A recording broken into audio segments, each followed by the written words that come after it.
Good evening and welcome to another edition of the Hgp Sport for today. I'm Samuel Gillis. Thanks for joining us. Jason Mohammed is the replacement for Andrew Russell in the first and second matches of the My Team 11 T20 International Series starting this Saturday. Here is Jaden Samuels with that story. The West Indies will be back in action starting August 3 when they again go head-to-head with a well-oiled India side but will be without the services of Andrew Russell. The first two T20s will be played in Florida while the third is set for the National Stadium Providence, Guyana.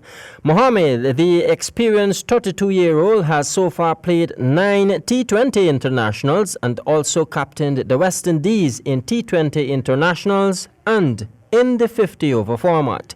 Russell was named in the original 14-member squad for the first and second T20 matches but failed the requisite fitness assessment and opted out of playing in the series. The all-rounder experienced some discomfort while at the G20 tournament in Canada and informed the interim selection panel of his unavailability for the upcoming series. Jaden Samuels, Hgp Sport. CPL cricket news. As the Caribbean and the wider world prepares for CPL, here is the latest update. Carlos Brathwaite was chosen to captain St. Kitts and Nevis Patriots in CPL 2019. The details in this report.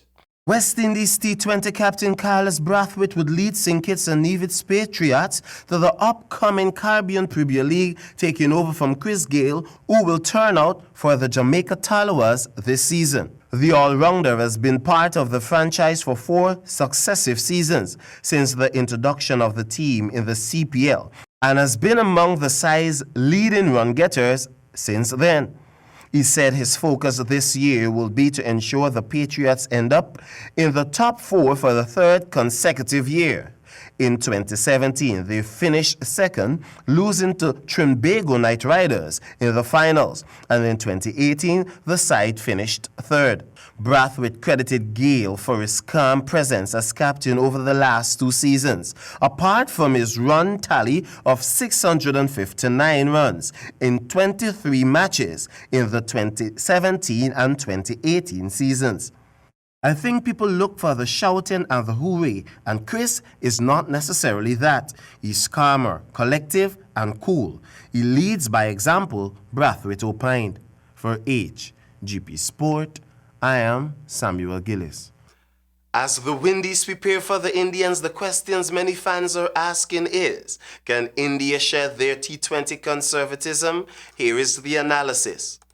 3.5 years ago, India met with West Indies in a World T20 semi-final. It was less of a cricket match and more of a clash of philosophies.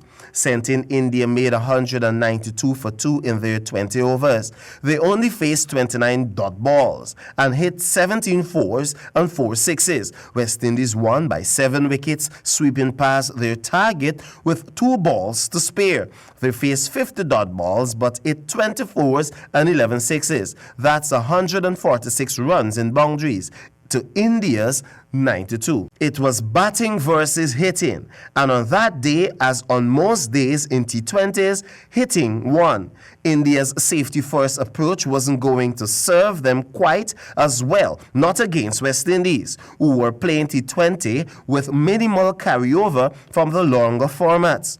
3.5 years on the eve of another set of T20s against West Indies, India's squad has a faster, more youthful look to it, with a bigger sparkle of 6 hitters. With MS Dhoni out of the picture for the moment and Dinesh Karthik, there's a sense that this could be the time for the next generation of middle-order batsmen to leave their imprint on how the side bats. Lord Hill will give us a glimpse as to how well these parts will fit together against a West Indies T20 squad that is close to full strength for the first time in a long time. For Hgp Sport, Samuel Gillis. In football, ExxonMobil boys and girls under 14 football finals are set for a 1300 hours kickoff time this Saturday. The third place playoff will get things going between Queenstown and Dolphin secondary boys, while New Campbellville and East La Penitence girls go head on to see who will cup this year's title. For the boys, Cummins Lodge will take to the center to face Carmel Secondary in the final. And finally in sport this evening in boxing, after a decision that went against him, Kevin Alicock will be putting that aside as the young pugilist prepares for upcoming engagement. Alicock after dominating against Uruguay's Fernandez in their Pan American Games matchup recently. Despite not being rewarded for a bout he controlled from start to finish, Alicock says that the decision will not deter him from continuing the hard work until he gets what he truly deserves.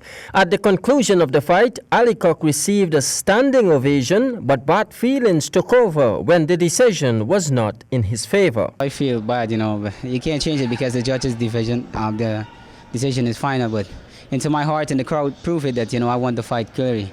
Every round he was getting hurt, I was pressuring him, and I put my best foot forward. So the feelings is bad because I know that, I train hard for this, to bring a goal home to my country, and I didn't get the chance to do it because of that.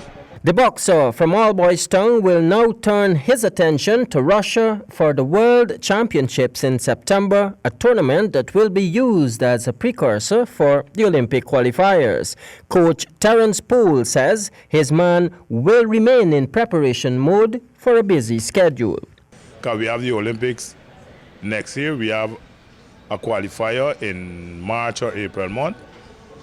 And then we have a next one, that would be the continental one, and we have a world one. So we continue our preparation, taking us into these games. We also have in December the Caribbean Championship, which will be held in Trinidad. Meantime, Guyana is yet to medal at this year's Pan American Games, but Chelsea Edgehill takes to the table on Sunday in the ladies' singles, while the swimmers will take to the pool on Tuesday. Jaden Samuels, Hgp Sport. And that concludes our cast for this evening. But do remember, success is not an happening, it is a result. There is nothing mysterious about progressing. It is doing instead of doubting and working instead of wishing.